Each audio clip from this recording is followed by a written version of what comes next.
Well, the B-17 carried a crew of 10, two pilots, a navigator and a bombardier, and 6 gunners. I had 2 waist gunners, top turret, ball turret, and a tail gunner, and a radio man. I flew 35 missions in all. Earlier in the war, they had let some of the crews come home after 25, but supposedly by the time I got there, the missions were easier. Even so, we lost more than half of our squadron while I flew my missions.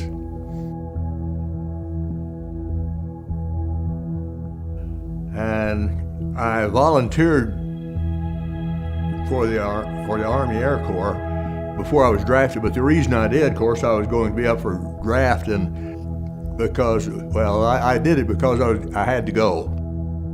I had taken a little bit of flying in a program that the government offered when I was in junior college. Got in 40 hours of flight time, and I liked it, so I thought I'd rather do that than something else. Well, I went through the regular flight training like all of us did in the cadets. I was too tall to fit in a fighter, so when I graduated from cadets, I had no choice but to go to bombers because it couldn't squeeze me into a fighter plane. Then finally, they assigned me to a B-17 crew in Gulfport, Mississippi, and I trained for several weeks there with the crew before we went overseas. I spent a few weeks at the base there in England before I flew my first mission. I went over to co-pilot, and I made each of the pilots, a co-pilot and myself, fly with a more experienced pilot for 3 missions before they let us fly with our crew that we trained with on a regular mission. So I got in I evidently passed whatever I was supposed to pass and was eligible to fly with the crew after 3 missions. My first flight, I think, there was October 2nd, 1944. I guess I wasn't all that excited about it. I remember we had to get up about, I would guess, about 5 o'clock in the morning and get ready. We had to eat breakfast and get the plane loaded and get ready to go. And go to briefing too. Always went to where the colonel told us where we were going, the bomb load we would carry, and other pertinent information. And then I had about 30 minutes before we were to load the plane to actually take off, and all the guys were sitting around being tensed up, I suppose. I went back to the barracks and took a nap. I thought there wasn't any use getting all tensed up over something that you couldn't change, and so I was not that worried about it. I took a nap, and then I got up and went on the mission. Well, I was cool enough to do my job. I kept the plane in my position in formation, and that's all I could do. See, we did what we call pattern bombing. There's only 2 planes in our formation that carried bomb sights, and they were up there in the lead. And when we got to the target, they would zero in on the target with their bomb sight, and the rest of us just opened the bomb bays. And when we got prepared, when the lead plane dropped the first bomb he dropped was a smoke bomb. And then when we saw that go, everybody in the formation, the 12 airplanes in this formation, we all dropped together. And so it wiped out a fair size area when that was 110 bombs each. That's 120 bombs we dropped in a pattern. And so there wasn't anything to do except watch for that lead plane to drop their bomb, and we dropped ours and then headed for home.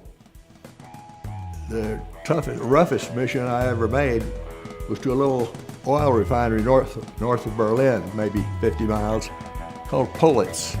I don't think that's a town anybody ever heard of, but we went over there with a lot of planes, probably 1,000 B-17s, and bombed that oil refinery. And I'll have to admit, I think we wiped it out, but we lost quite a few planes in the process too. And thank goodness we weren't one of them. We weren't bothered by fighter planes, but the flak was really, really pretty bad. I think we lost 7 or 8 planes that day in one mission over bullets. That's out of 36. Sometimes you could feel the jolt of the head, I guess. I'm busy. I'm flying that plane, and there's not one thing to do, and that's hold your position in formation and drop the bombs when you're supposed to. And doesn't matter whether you're scared or not. That's what you do. I didn't make many missions that we didn't come home with holes in the plane. Mostly, these were little tiny pellets that hit the plane, just made a hole in the plane the size of your thumb. I think the worst time or two, we had maybe 50 or 60 holes in the plane. And it's amazing that none of us ever got hit. None of the personnel ever got hit. Came home with a plane full of holes and nobody got hit. I told you one mission there, I'd got the hydraulic system shot out, and we knew that our flaps and the brakes and the wheels all operated on a hydraulic system, and we knew that we were going to have to crank the wheels down before we landed. And the flaps, we could crank those down too by hand. It's the top turret gunner back there who took care of things like that, and he would crank them down. But we knew we weren't going to have any brakes. So we landed at an English emergency field. It'd been not paved, but they cleared out a real long stretch that we could use for just coast until we stopped. It was probably 2.5 or 3 miles long. I landed over there and we rolled to a stop, and I asked for taxiing instructions, and then I couldn't understand that British whack to save me. I didn't know what she was telling me. I finally asked her to repeat. She did. I switched on the intercom and I said, "Would the crew please listen to this woman, see if you can figure out what we're supposed to do." My radio man was from Boston, and of course he spoke English a little better than the rest of us. So he told us, she's telling you to turn to the starboard. I said, "Which way does she want us to go?" Nobody knew. So I asked her, "You want me to turn to the right or to the left?" And she says, "Turn to the right, sir." I said, "Yes, ma'am." Go with you.